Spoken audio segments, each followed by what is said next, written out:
Shalom Bapak Ibu Saudara, selamat pagi. Kita bersyukur buat hari yang baru. Kita bersyukur untuk pagi hari ini. Saya percaya setiap kita ada dalam keadaan yang baik. Setiap kita terus mengalami kebaikan Tuhan. Apapun yang sedang Bapak Ibu Saudara hadapi hari ini, mari tetap berpengharapan di dalam Tuhan. Kita percaya bahwa Allah yang kita sembah, Dia Immanuel, Dia beserta dengan kita. Bapak Ibu Saudara, pagi hari ini kita akan sama-sama meneruskan apa yang sedang kita sama-sama renungkan dalam 2 minggu ini. Kita sedang belajar dari Matius pasal yang ke-5 sampai Matius pasal yang ke-7. Secara khusus hari ini kita akan melihat dari Matius pasal yang ke-6 ayat yang ke-14 sampai dengan ayat yang ke-15. Demikianlah firman Tuhan. Karena jikalau kamu mengampuni kesalahan orang, Bapamu yang di sorga akan mengampuni kamu juga. Tetapi jikalau kamu tidak mengampuni orang, Bapamu juga tidak akan mengampuni kesalahanmu.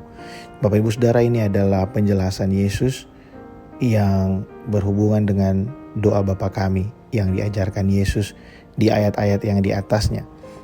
Ayat yang ke-12 Matius pasal yang ke-6 dikatakan, dan ampunilah kami akan kesalahan kami, seperti kami juga mengampuni orang yang bersalah kepada kami. Seringkali yang menjadi beban buat kita untuk kita bisa mengampuni kesalahan orang lain, untuk kita bisa memberikan pengampunan atau maaf kepada orang lain adalah karena kita merasa bahwa kita ini cukup benar. Bahkan sebenarnya kita merasa kita lebih benar dari orang lain, dan tidak sedikit orang yang merasa bahwa dia tidak mungkin melakukan kesalahan yang sama yang dilakukan oleh orang lain, sehingga dia merasa layak untuk marah dan tidak layak untuk dia memberikan pengampunan. Nah, ini adalah persoalan yang menyangkut dengan ego dan gambar diri yang rusak. Bapak Ibu Saudara, kalau kita mengerti bahwa kehidupan kita sebenarnya kehidupan kita ini adalah kehidupan yang penuh dengan kesalahan, kelemahan. Saya beberapa kali mengurangi bahwa kebersalahan kita, keberdosaan kita bukan karena kita melakukan sesuatu yang salah. Kesalahan dan keberdosaan kita bukan karena kita melakukan pencurian atau pembunuhan atau melukai orang lain, tapi semua itu adalah dimulai dari hati kita yang sudah tercemar oleh dosa yang kita bawa dari Adam dan Hawa. Nah, kalau kita menyadari hal itu, maka kita juga mengerti bahwa tidak ada sesuatu yang baik yang sebenarnya bisa lahir dari kehidupan ini, kecuali oleh anugerah Allah kita dipercayakan untuk melakukan pekerjaan-pekerjaan yang baik. Efesus 2 ayat 10 berkata, karena kamu buatan Allah diciptakan dalam Kristus Yesus untuk melakukan perbuatan yang baik yang dipersiapkan Allah sebelumnya. Selama kita tidak bisa melihat diri kita sebagai pribadi yang baik hanya oleh anugerah Allah, kita tidak akan pernah mampu untuk bisa mengampuni orang lain. Cara yang paling mudah untuk kita bisa mengampuni orang lain adalah dengan terus melihat diri kita yang dibenarkan hanya oleh anugerah Allah. Seringkali kesalahan yang dibuat oleh orang lain itu berulang, dan tidak jarang kita merasakan sakit hati yang begitu dalam karena perlakuan orang lain. Mungkin kita direndahkan, mungkin mereka mengecewakan, apa yang kita terima tidak seperti yang kita harapkan. Tapi kembali lagi, kalau kita melihat bahwa kita juga bisa melakukan hal yang sama. Bahkan mungkin kita sudah melakukan hal yang sama.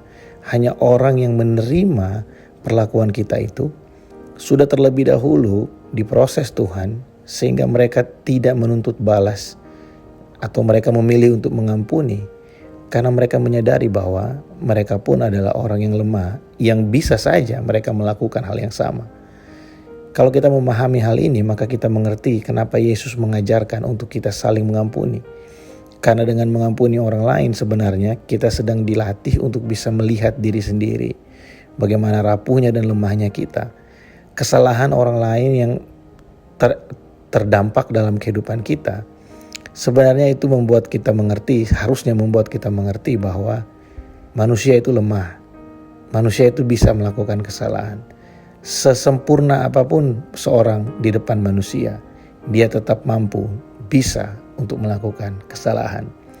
Biarlah pagi hari ini kita belajar untuk kita bisa merefleksikan kesalahan-kesalahan orang lain pada diri kita sendiri. Saya tahu ada banyak dari kita yang sulit untuk bisa memberikan pengampunan, sulit untuk kita bisa memberikan kata maaf kepada orang lain. Tapi biarlah perenungan pagi ini menolong kita untuk kita bisa terus berdamai dengan diri sendiri. Lebih baik untuk kita memulai dengan berdamai pada hati kita sendiri, daripada kita seolah-olah mengampuni orang lain dengan mulut kita di hadapan mereka, tapi sebenarnya dalam hati kita bergejolak, apakah kita akan menuntut balas atau kita menyimpan kesalahan orang lain. Belajar dari Yesus. Firman Tuhan berkata, Dia Bapa yang mengampuni dan melupakan setiap pelanggaran kita. Berbeda dengan apa yang diajarkan oleh orang-orang yang ada di dunia. Mereka mungkin mengajarkan kita untuk melupakan perbuatan yang sakit, membuat kita sakit, tapi tidak melupakan orangnya. Bapak Ibu Saudara, perkataan itu sebenarnya mengandung satu pengertian bahwa kita tetap tidak boleh melupakan apa yang orang lain lakukan buat kita.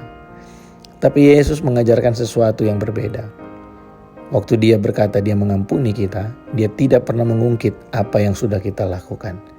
Dia tidak peduli dengan masa lalu kita, karena Tuhan hanya mempersiapkan masa depan buat kita. Jadi biarlah ini menjadi perenungan kita pagi hari ini. Saya berdoa supaya setiap kita diberikan kemampuan oleh Allah, Roh Kudus menolong kita untuk kita bisa melepaskan pengampunan. Mungkin ada Bapak Ibu Saudara yang sudah terikat dengan kebencian yang membuat sulit untuk tidur, ya, selalu berpikir untuk melakukan pembalasan. Bapak Ibu Saudara, ada satu hal yang Tuhan ingatkan buat saya, bahwa setiap kesalahan orang yang kita simpan, kita pikir kita tidak akan menjadi sama dengan orang itu. Tapi kalau hal itu kita simpan di dalam hati kita, maka secara tidak sadar kita akan menjadi seperti orang itu, seperti orang yang menyakiti kita. Kenapa? Karena sebenarnya di dalam hati dan pikiran kita terus memikirkan kesalahannya, sehingga kita dibawa untuk melakukan apa yang mereka lakukan, bahkan mungkin lebih kejam dari apa yang mereka lakukan. Oleh sebab itu penting sekali untuk kita bisa mengampuni dengan melihat diri kita sendiri. Kita yang sudah diampuni, kita yang sudah dibenarkan, kita yang sudah menerima kasih yang begitu besar, itu semua diberikan supaya kita bisa melakukan hal yang sama kepada orang lain. Saudara masih ingat Yesus berbicara tentang pengampunan ketika dia bercerita tentang kerajaan Allah adalah tentang pengampunan. Bagaimana sang raja yang murah hati, yang mengampuni orang yang memiliki hutang yang begitu banyak, dia juga mau supaya orang yang sudah diampuni itu juga memberikan pengampunan kepada orang lain. Biarlah kita terus menyadari bahwa kehidupan kita ini diampuni, kita diampuni oleh kasih karunia Allah. Kita dibenarkan di hadapan Allah, bukan membenarkan diri. Semoga apa yang saya bagikan pagi hari ini menolong setiap kita. Tetap bersemangat Bapak Ibu Saudara, tetap bergairah dengan Tuhan, tetap mengandalkan Tuhan. Apapun yang sedang saudara hadapi hari ini, ingat, berdamailah dengan diri sendiri. Ketika kita mampu melepaskan pengampunan, maka pada saat itu kita sedang melepaskan berkat buat diri kita sendiri juga. Bukan hanya untuk orang lain. Pengampunan yang kita berikan bukan hanya memberkati orang, tapi jauh lebih dari itu. Pengampunan yang kita berikan kepada orang lain juga sebenarnya memberkati kehidupan kita sendiri. Yang mungkin kita tidak lihat dengan mata kita, tapi pasti kita merasakannya, pasti kita mengalaminya. Tuhan Yesus memberkati setiap kita. Shalom.